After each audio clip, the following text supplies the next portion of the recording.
বাংলাদেশে Indian corridor দেওয়ার জন্য তিনি প্রতিদিন ক্যাম্পেইন করেছেন। ডক্টর দেবপ্রিয় ভট্টাচার্য এই সরকারের প্যারালাল ফাইন্যান্স মিনিস্টার। একজন আছেন ডক্টর সালাউদ্দিন, তিনি হচ্ছেন নামের উপদেষ্টা, আর প্যারালাল এবং more powerful is doctor Debapriya Bhattacharya.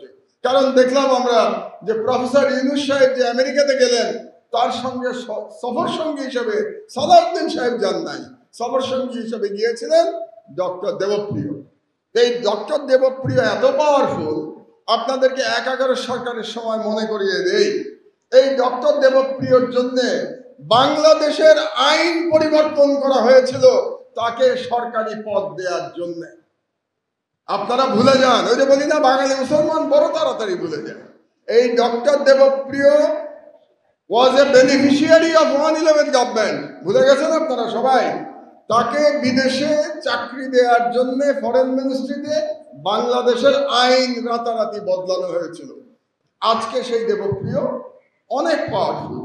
এই দেবপ্রিয় 2005 সাল থেকে পুরো 11 সরকারের সময় বাংলাদেশে ইন্ডিয়ান করিডোর দেওয়ার জন্য তিনি প্রতিদিন ক্যাম্পেইন করেছেন। বিদেশিদের টাকা নিয়ে প্রতিদিন সেমিনার করেছেন তিনি, যাতে বাংলাদেশে তথাকথিত করিডোর, তথাকথিত ট্রানজিট দেওয়া হয়। এবং তার বক্তব্য কি ছিল সেদিন মনে করে দেখেন। আবারও আপনাদের স্মরণ শক্তি মানে আমি হেল্প করছি আপনাদের মনে করার জন্য। তিনি এই বয়ান ফেরি করতেন যে ট্রানজিট দিলে পরে ট্রানজিট থেকে আমরা যে শুল্ক পাবো, সেই শুল্ক দিয়ে বাংলাদেশ সিঙ্গাপুর হয়ে যাবে। সেই শুল্ক দিয়ে নাকি আমরা এত টাকা পাবো ভারতকে ট্রানজিট দিলে পরে, যে ওই টাকাতেই বাংলাদেশের ফরেন কারেন্সির সব প্রবলেম সলভ হয়ে যাবে, আমাদের আর ফরেন কারেন্সি লাগবে না। দেবপ্রিয় বাবু, আমি জানতে চাই আপনার কাছ থেকে, এই গত 16 বছরে ট্রানজিট থেকে কত ডলার আয় করেছে বাংলাদেশ, আমি জানতে চাই। আজ পর্যন্ত আপনাদের কোনো সাংবাদিক এই প্রশ্নটা সরকারকে করে নাই। আসলে 16 বছরে চাটুকারিতা করতে করতে আপনাদের সাংবাদিকদের আর ব্যাকবোন বলে কোনো জিনিস নাই। আপনারা যে মন্ত্রীকে তো শুধু চাটুকারিতা করেন, আপনারা মন্ত্রীকে তো কেউ প্রশ্ন করেন না।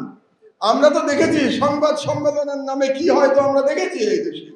সুতরাং আমরা আজকে যদি আমার দেশ থাকতো, আমি বলে দিচ্ছি আপনাকে, আমার দেশ এতদিনে দেবপ্রিয় বাবুকে জিজ্ঞেস করতো দুটা প্রশ্ন, যে আপনি আমাকে হিসাব দেন যে আপনি যে ট্রানজিটের পক্ষে ওকালতি করতেন, সেই ট্রানজিট দিয়ে আমরা কত টাকা আয় করেছি, কত ডলার আয় করেছি। সেই আয় যদি যত সামান্য হয়ে থাকে, আমার যে ইনফরমেশন, সেই আয় নামমাত্র, নাই বললেই চলে, তো সেই আয় যদি যত সামান্য হয়ে থাকে, তাহলে আপনি যে আমাদেরকে তখন স্বপ্ন দেখিয়েছিলেন যে ট্রানজিট দিলে পরে বাংলাদেশ কি বলে সিঙ্গাপুর হয়ে যাবে, তাহলে তার জন্য কি আপনি ক্ষমা চাইবেন জাতির কাছে? আমি দাবি করছি দেবপ্রিয়কে ক্ষমা চাইতে হবে জাতির কাছে।